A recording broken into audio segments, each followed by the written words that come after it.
Araw sa lahat, muli ako si Ginoong Gilberta Solano, ang inyong guro sa Araling Panlipunan 9. Para 'to ay ating talakayin ng ibang sistemang pang-ekonomiya. Una, bigyan diin muna natin tuhan pangangailangan ay walang katapusan. Ang economics ay nakasentro sa kaisipang ito. Walang katapusan ang kagustuhan at pangangailangan ng tao. At habang ang pangangailangan sa kagustuhan ng tao ay walang katapusan, ang mga bagay na tumutugon sa ating kagustuhan at pangangailangan ay mayroon namang hanggan. Kung kaya, kinakailangan natin ng matalinong pagpapasya upang guna natin ang ating mga pangangailangan at kagustuhan sa kabila ng katotohanan na ang mga plaman natin ay may hangganan. Ngayon, tawag sa katotohanan na limitado ang pinagkukunang yaman at walang katapusan ng pangangailangan ng tao ay tawag na kakapusan, kapos, 'di ba? So, isang limitasyong itinakda ng kalikasan. Nangangahulugan na sitwasyong ito yung realidad ng ating mundo, ito yung realidad ng ating mundo, realidad ay itinakda ng kalikasan. So, yung ating pinagkukunang yaman, ng katapusan yung pangangailangan at kagustuhan ng tao. Muli, ang tawag sa realidad na yun ay kakapan. Yung kakapan na iba ito, doon tinatawag natin kakulangan. So, wag tayo, wag, ang kakulangan ay pansamantala lamang. Ito ay isang kondisyado kung saan wala ang isang produkto. Baga pumunta sa isang tin, sa isang family, at wala lang silang stock, wala lang silang supply ng kinakailangan mong produkto. So, recently, nagkaroon ng kakulangan, supply ng mga plastic envelope dahil gamit ng mga paaralan para sa modular distance learning. So, yun yung 'di ba? Naiiba yun sa kakapusan. Bigyan din natin muna kung ano ba yung pangangailangan kasi sinasabi natin na walang katapusan yung pangangailangan ng tao. So, ang kakulangan, ito yung mga bagay na lubhang mahalaga upang ang tao ay mabuhay. Kung mga ito'y pinakait ay dulot ng sakit o kamatayan. So, ibig sabihin, ito yung mga bagay na hindi pwedeng wala tao kasi buhay yung kapalit. Unang-una na diyan yung pagkain, nabiyanwin ang kasuotan at nabiyanwin ang tirahan. So, ito yung mga batayang pangangailangan ng ating basic needs. So, habang may tao, kailangan 'tong mga 'to, 'di ba? Kasi kailangan nilang mabuhay kaya, um, kailangan so gamitin at gagamitin nila itong mga bagay na 'to, 'di ba? So kaya walang katan. Sa iba naman, ito yung mga bagay na higit pa sa batayang kinakailangan. So ito yung mga bagay na maaaring wala sa isang tao, subalit sa kabila nito ay maaari pa rin siyang buhay. Halimbawa makikita natin motorsiklo, yung swimming pool, kumbaga yung mga bagay na kahit wala ka, buhay ka naman, eh. 'Di ba? Kumbaga itong mga bagay na 'to ginagamit lang natin, binibili natin, gusto natin yung mga serbisong ito, mga serbisyong ito dahil kaakibat silang karangyaan, kasikatan, kasiyahan, yung mga gano'n. Kumbaga these are add-ons in our life. So, we can live without it, 'di ba? Na-establish natin yung realidad na may pangangailangan tao, tapos limitado yung ating resources, paano natin ginagamit yung resources? Yung proseso o yung mekanismo ginagamit yung mga pinagkukunang yaman, produkto, serbisyo para sa ating pangangailangan na ito yung tinatawag na alokasyon. So again, ito yung pamamahagi, distribution, kukunan naman siya, saan ang pinagkukunan.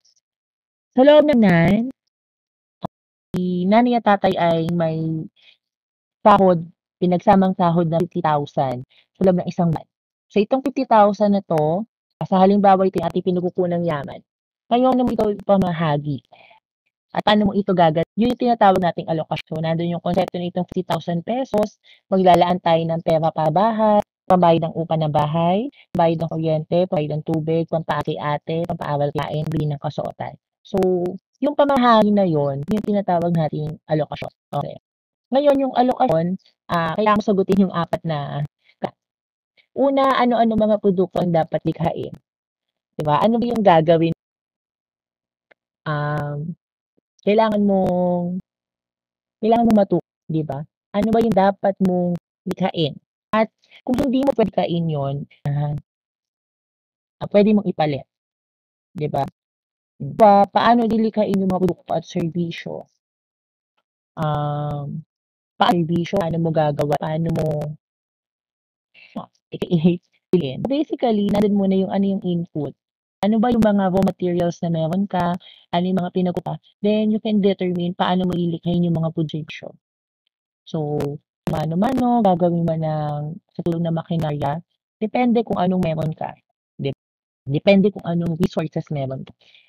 Para kanino mga lilikhaing serbisyo at tukto, isa sa isip mo, sino makikinabang? Doon sa mga lilikhain mo, tukto at saka serbisyo, sino-sino ba? Di ka pwedeng lumikha ng mga bangka, sagwan, lambat, kung ang mga tao doon sa lugar kung ano ay mga magsasaka, hindi nila magagamit yun. So, your motivation to create products and services ay sino ba yung gusto mong gumamit nun o sino yung gusto mong makamit nun. Lastly, isa pang sasaguting tanong ay gaano karami ang gagawing serbisyo at produkto? Gaano ba?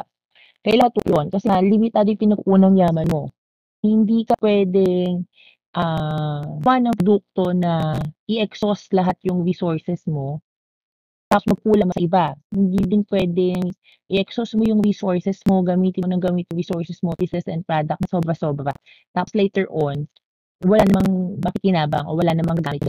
So, babalansehin mo. So, ito yung apat na katanungan pang-ekonomiya na kailangan sa alokasyon. Diba? Ngayon, kapag meron na kayong sinusunod na sistemang alokasyon, ng alokasyon, paraan ng alokasyon sa isang lipunan, diyan na papasok yung tinatawag nating sistema ekonomiya. So, ito yung institusyonal na kaayusan at paraan pang maisaayos ng paraan ng produksyon, pag-may-ari at pupunan at pamamahala ng gawain pang-ekonomiko ng lipunan. So, ito yung paraan ng isang lipunan. Ano ba yung mga pinagkukunan man, produkto at serbisyo? Mayroon tayong apat na sistema alokasyon sa mga pang-ekonomiya na to. Meron ng sistemang pang-ekonomiya lahat ng lipunan to. Di ba? Kakabatay sa tradisyon, kultura at saka paniniwala. So yung katanungang pang-ekonomiya, yung sagot doon para sa sistemang pang-national economy, umiikot sa tradisyon, kultura at paniniwala. So kung ano yung itong gagawin, ah para sino gagawin, kailangan sa tradisyon sa paniniwala. Ginagawa lang naman nila ay need pagkain-aralan. So kung may basic needs most o kung may ginagasang kapat, yeah. So, tools pa din yung ginagamit nila sa paggawa o pagpe-prepare ng pagkain at saka paggawa ng kanilang tirahan. So, ay umiikot talaga sa pangangailangan ng tao at sino yung dapat gumamit ng produkto at ng na tinawag traditional. Kaya naman yung bilang isang sistema pang-ekonomiya, ang basehan ay ang malayang pamilihan. So, yung prime materialistic ng pamilihan, market, you can actually and you dun sa market. Magtinda, pwede ka as a producer, create products. Sa consumer naman, you are free to consume products and services where kaya kang gumamit. Wala masyon.